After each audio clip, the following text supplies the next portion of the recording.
ठीक है। ईएमएफ को अगर इंड्यूस कराना है तो हम लोग को इसका फ्लक्स को चेंज करना होगा। ठीक है, क्या चेंज करना होगा? फ्लक्स चेंज करने का 2-3 तरीका है। या तो हम लोग मैग्नेटिक फील्ड को चेंज करें, ठीक है, दूसरा तरीका है क्रॉस सेक्शन एरिया को चेंज करें, या फिर तीसरा तरीका क्या है, उसके बीच का एंगल को चेंज करें। ठीक है, तो हम लोग जब इसको मूव करा रहे हैं, ठीक है, जैसे ही इसको मूव करा रहे हैं तो इसमें देखो ईएमएफ प्रोड्यूस हो रहा है ना, देखो यहाँ पे हो रहा है ना, स्पीड से करेगा तब होगा। ठीक है, तो ये पहला तरीका हुआ। ठीक है, पहला तरीका ईएमएफ इंड्यूस कराने का क्या हुआ, हम लोग एक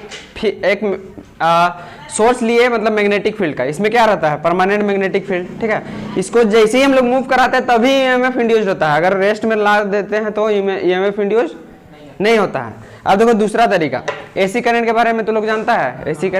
एसी करंट क्या करता है? अपना डायरेक्शन को चेंज करते रहता है। चेंज कर रहा है मतलब उसका मैग्नेटिक फील्ड भी क्या हो रहा है? बार बार चेंज हो रहा है। एक बार समझ रहा है, डायरेक्शन चेंज हो रहा है तो क्या हो रहा है? मैग्नेटिक फील्ड भी लगातार चेंज हो रहा है। तो फैराडे के कॉन्सेप्ट के हिसाब से क्या होगा कि अगर हम लोग एक कॉइल को रखेंगे, ठीक है, ठीक, जिसमें कैसा करंट होगा? एसी करंट, तो इसको हम लोग को मूव कराने की जरूरत नहीं होगा, बस इसको करीब लाएंगे और इसमें ईएमएफ इंड्यूस्ड हो जाना चाहिए। ठीक है, अब देखते हैं होता है कि नहीं, क्या देखना चाहिए ना। तो देखो इसके लिए हम लोग देखो, चूंकि ये 220 वोल्ट बहुत खतरनाक होता है, थोड़ा ज़्यादा वोल्टेज है ना, तो हम लोग स्टेप डाउन ट्रांसफार्मर लिए हैं। ठीक है, हाँ, तो इसीलिए हम लोग इस क्या यूज कर रहे हैं? Step down transformer. ठीक है, अब देखो स्टेप डाउन ट्रांसफार्मर जब यूज करेंगे तो हम लोग को यहाँ पे 220 वोल्ट यहाँ से आ रहा है, सप्लाई आ रहा है ना, तो इसको ये क्या कर रहा है? 12 वोल्ट में कन्वर्ट कर दे रहा है। ठीक है, अब यही 12 वोल्ट को हम लोग कहाँ दे रहे हैं? इस एक दूसरे कॉइल में, क्या चीज में दे रहे हैं? एक कॉइल में दे रहे हैं। और इस कॉइल को इसके पास जब ले जाएंगे तो हम लोग देखेंगे कि इसमें ईएमएफ इंड्यूस्ड होता है कि नहीं हम लोग का। ठीक है, तो देखो ट्राई करते हैं हम लोग एक्सपेरिमेंट करके। सबसे पहले इसका कनेक्शन को करते हैं। ठीक है, देखो चट कर रहा है, देखो यहाँ पे मतलब करंट जा रहा है ना, करंट यहाँ पे जा रहा है। अब देखो करंट जा रहा है मतलब इसके पास, देखो बाबू, इसके पास एसी मैग्नेटिक फील्ड क्रिएट हुआ। ठीक है, देखो इसके करीब लाए हैं। ठीक है, ट्रांसफर एक हम लोग के पास लूप है और ये दूसरा लूप है, प्राइमरी लूप और सेकेंडरी लूप। इसमें देखो एसी करंट आ रहा है, एसी करंट को ये स्टेप डाउन करके 12 वोल्ट में दे रहा है। ठीक है, तो 12 वोल्ट ये कॉइल में हम लोग दे रहे हैं और ये सेकेंडरी कॉइल है, तो इसका जो 12 वोल्ट है, ठीक है, वो एक मैग्नेटिक फील्ड क्रिएट करेगा ना, तो उससे मैग्नेटिक फ्लक्स चेंज होगा, तो इस कॉइल में भी ईएमएफ इंड्यूस्ड होना चाहिए, होगा ना। तो देखते हैं इसमें वोल्टेज दिखाता है कि ना, अभी 0 वोल्टेज है ना, लगभग 0 है।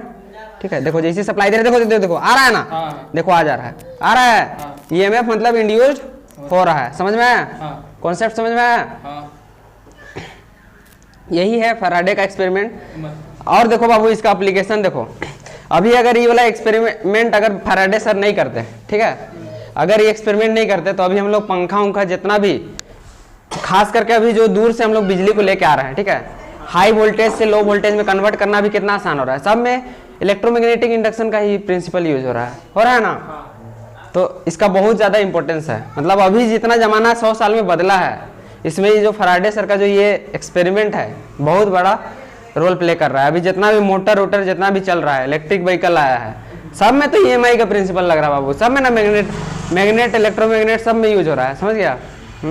इसका बहुत ज़्यादा यूज है। बुझाया? यही एक्सपेरिमेंट आज का खत्म हो गया। ठीक, मजा आया? जलल वाला का भी यूज कर सकता है। देखो इसके जगह में हम लोग इसको यूज करते हैं। ठीक है, ये वाला कॉइल के जगह में इसको यूज कर रहे हैं, क्या दिक्कत है? कर सकते हैं ना बाबू। ये भी कॉइल है ना, है तो इसका तार को जोड़ते हैं। किधर है? और एगो तार इधर है ना, इसका करंट नहीं मारेगा, इसीलिए हम इसको ट्रांसफार्मर लेके आए। नहीं तो डायरेक्ट इसमें देते तो नहीं, बड़ाम बुड़ूम पागल आदमी नहीं है, अपने हीट हो जाए।